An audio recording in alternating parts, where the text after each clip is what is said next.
Bon les amis, j'espère que vous allez bien. J'ai plein de choses à vous raconter. Alors déjà, je vais commencer par la mauvaise nouvelle. Le fait que je me sois cassé littéralement la gueule à cheval hier. Mais franchement, c'est même pas drôle parce que du coup, c'est mon cheval qui est tombé. C'est lui qui est tombé et j'ai eu très très peur. Parce que pour tout vous expliquer, j'ai fait un départ au galop. Donc on était au galop. Et la carrière était assez mouillée, il y avait beaucoup de flaques d'eau. Et déjà, il n'était pas hyper assuré des flaques d'eau. Et en fait, à un moment donné, on prend une flaque d'eau. Et je pense que la flaque d'eau était profonde et qu'il s'y attendait pas. Du coup, il a trébuché, il a panaché, mais laissé tomber. Franchement, c'était impressionnant. Il est tombé en avant comme ça. Du coup, moi, il m'a expulsé de son dos. Donc, je suis tombée en avant, la tête sur le sol. Et en fait, j'ai fait une roulade, sauf que ma nuque s'est pliée en deux et j'ai entendu tout craquer. Franchement, sur le coup, j'ai été sonnée parce que du coup, j'ai... Donc ça se voit pas là parce que j'ai du maquillage, mais en gros j'ai un bleu ici parce que j'ai pris un coup à la tête. Bon, pas fort, hein. Franchement, la chute elle aurait pu être beaucoup plus grave que ça ou alors plus impactante physiquement. Et là, franchement, je m'en sors bien. Mais j'ai quand même eu un petit coup et je pense que sur le moment aussi avec l'adrénaline et le fait que je m'y attendais pas, genre j'ai été sonnée complet. Et en fait, Kiss il est parti de la carrière. Lui aussi, je pense qu'il a été assez choqué de la chute. Du coup, il est parti avec les rênes qui pendaient. Donc les rênes étaient cassées en deux, mais elles pendaient quand même. C'est vraiment ce qui m'a fait le plus peur. Après, j'ai eu tellement peur qu'il arrache les rênes et qu'il s'arrache la bouche avec le mort. Et il s'avère que c'est ce qui est arrivé parce que, en fait, le temps que je le récupère, il marchait sur les rênes et en fait, le mort, il s'est cassé, il s'est arraché de sa bouche. Et du coup, il a saigné un petit peu. Franchement, c'était pas à un moment agréable du tout. Mais je suis quand même rassurée parce que je m'en sors bien. Il m'a pas touché, il est pas tombé sur moi. Quand il s'est relevé, j'ai pas eu de coup de sabot ni rien. C'est vraiment ma phobie. Donc je m'en sors bien, mais par contre, je suis toute... Du coup, je m'en sors avec un... Je dirais pas un torticolis, mais en tout cas, je suis bloquée à ce niveau-là. Là, j'ai très très mal au cervical. Mais franchement, ça va. Même au niveau psychologique et tout, j'ai pas de blocage de remonter à cheval et tout, donc je suis contente parce qu'en plus je suis pas du tout remontée après, en sachant que lui il était tombé. D'ailleurs, je vais appeler l'ostéopathe puisque je veux qu'il soit vu par l'ostéopathe. Et en plus, j'ai senti quand même que ça l'avait un peu choqué. Enfin, j'ai senti qu'émotionnellement il avait pas hyper bien vécu. Donc voilà. Autre chose que je voulais vous dire, on passe à un tout autre sujet, mais Adriana, gros changement à la maison. Je vous ai dit que voilà, on avait envie de changer les choses niveau organisation avec les enfants. Et j'ai commencé à mettre Adriana dans sa chambre, qui va quand même avoir bientôt 1 an. Ça a été très dur pour moi. Mais Adriana, depuis une semaine, fait ses siestes dans sa chambre. Donc j'ai commencé par la journée à la mettre dans son lit et à lui expliquer que j'allais la laisser dans son lit, qu'il fallait qu'elle s'endorme comme une grande avec son biberon, etc. Je vais vous raconter la suite. Alors du coup, je lui ai expliqué au début, donc pour les siestes, en lui disant que voilà, il fallait qu'elle s'endorme, que j'allais plus pouvoir rester toute l'après-midi avec elle dans son lit parce que maman elle avait des choses à faire, qu'il fallait que elle apprenne à s'endormir un petit peu toute seule et aussi à dormir dans son lit, etc. Et du coup, je lui ai mis son biberon, je lui ai fait son rot, changement de couche. Une fois que j'étais sûre qu'elle soit au top et qu'il n'y a rien qui pouvait la gêner, je l'ai laissée et je lui ai expliqué que j'allais fermer la porte et que je reviendrai une fois qu'elle se réveillerait.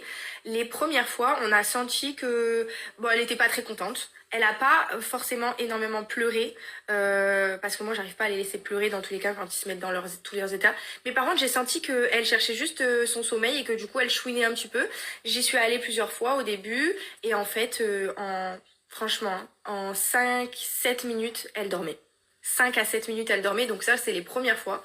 Et au final 2 jours, 3 jours après plus besoin de chouiner du tout et endormissement en 2 minutes. Du coup, au bout de la troisième fois, en fait, j'ai senti que clairement, elle avait compris que j'allais pas forcément être tout le temps là et qu'il fallait qu'elle apprenne à faire ça toute seule. Et du coup, au bout de la troisième fois, je ferme la porte, j'arrive au niveau de la porte, je lui dis à tout à l'heure, mon amour. Et là, elle me regarde et elle me fait un espèce de grand sourire, l'air de me dire ça va, maman, je vais m'endormir comme une grande. Et au final, elle s'endort toute seule, sans pleurer. Parfois même, elle parle dans son lit, elle joue et après, une fois qu'elle a trouvé son sommeil, elle a trouvé son sommeil. Mais du coup, plus de pleurs, plus rien. Et elle dort, elle fait ses siestes sans se réveiller pendant 1h30 à 2 heures. Et du coup, une fois que j'ai mis ça en place en journée, j'ai commencé à mettre ça en place pour la nuit, pour le soir. Et pareil, nickel, endormissement autonome sans pleurs en quelques minutes. Et elle m'a fait la première nuit dans son lit toute seule. Je suis émue de vous le dire, mais elle a fait sa première nuit dans son lit à presque 1 an, toute seule, et elle m'a fait un seul réveil à 3 heures du matin où elle a eu besoin d'un biberon. Du coup, cette nuit, j'ai dormi pour la première fois depuis mon accouchement avec Adriana, et même celui de Georgia d'ailleurs. J'ai dormi pour la première fois dans mon lit sans Adriana, toute seule, sans enfant. Et j'ai eu énormément de mal à m'endormir, parce que du coup, ça m'a fait très bizarre de savoir qu'elle n'était pas à côté de moi. Du coup, j'ai vraiment pris sur moi, mais ça a été très dur. Et du coup, j'ai pas beaucoup dormi parce que c'était tout nouveau, et je pense que je me suis mis un peu du stress en mode ouais, elle va se réveiller quoi qu'il arrive, du coup, faut pas que je m'endorme, elle va faire que se réveiller. Et au final, l'heure de 19h30 à minuit, rien. Elle a un peu chouiné à minuit, mais elle s'est pas réveillée. Et à 3h du matin, un seul réveil, un biberon. Et elle s'est rendormie franchement, elle a bu le biberon. Et en une seconde chrono, elle dormait. Et elle nous a même pas réveillés à 7h. Elle était assise dans son lit et c'est moi qui me suis réveillée à 7h15. Et je me suis dit, mais en fait, elle pleure pas. Elle attendait assise dans son lit comme ça qu'on vienne la chercher sans pleurer, sans rien dire. Elle est incroyable. Je ne pensais pas que ça pouvait être aussi facile. Amis, j'espère que vous allez bien. Je vous ai préparé un petit truc très sympa, très drôle. Je vous le pose soit ce soir, soit demain, c'est pour ça que ce matin, j'étais pas dispo. Mais des fois, j'ai des idées vraiment.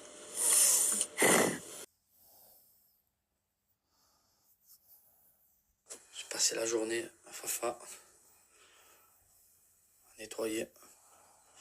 Regardez comment ça brille de mille feux.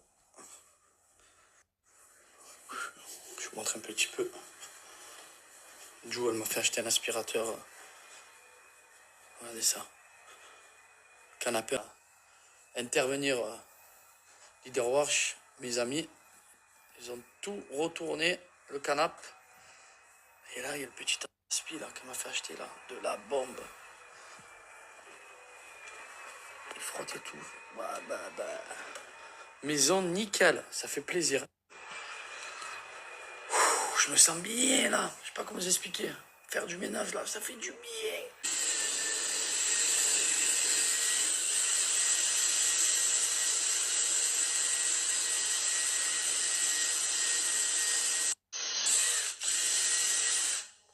Non, j'ai retrouvé ma petite galinette. Oh, ben elle vient de quicher.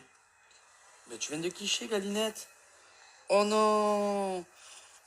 Oh non, non, non, non, non, non, non. Ça pue. Eh oui, ta soeur, elle est chez mamie. Ah, que tu es belle. Bientôt, tu te mets debout. Eh oui, mon amour, bientôt, tu es debout. Ah ouais, mon cœur.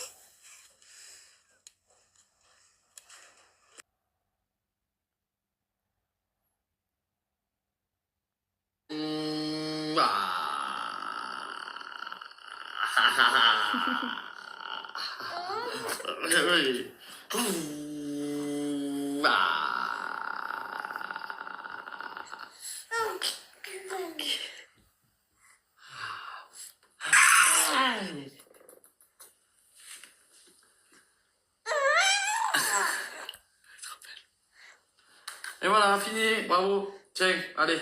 Ah. La fille qu'elle voit pas sa mère, c'est un combat. Oh, tu la laisses un peu vivre ta mère? Oh, eh oh. Ah ouais, vas-y, passez par. Vas-y. Vas-y, fais le tour. Ah, c'est. Elle est contente, elle a vu sa mère.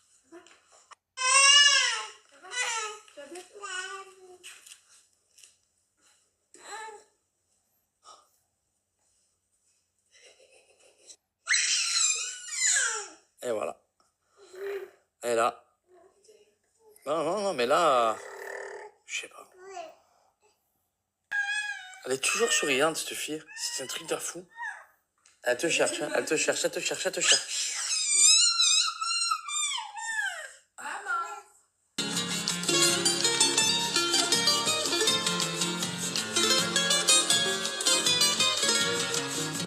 Elle te rend dingue, dingue, dingue quand elle a son poum poum shot.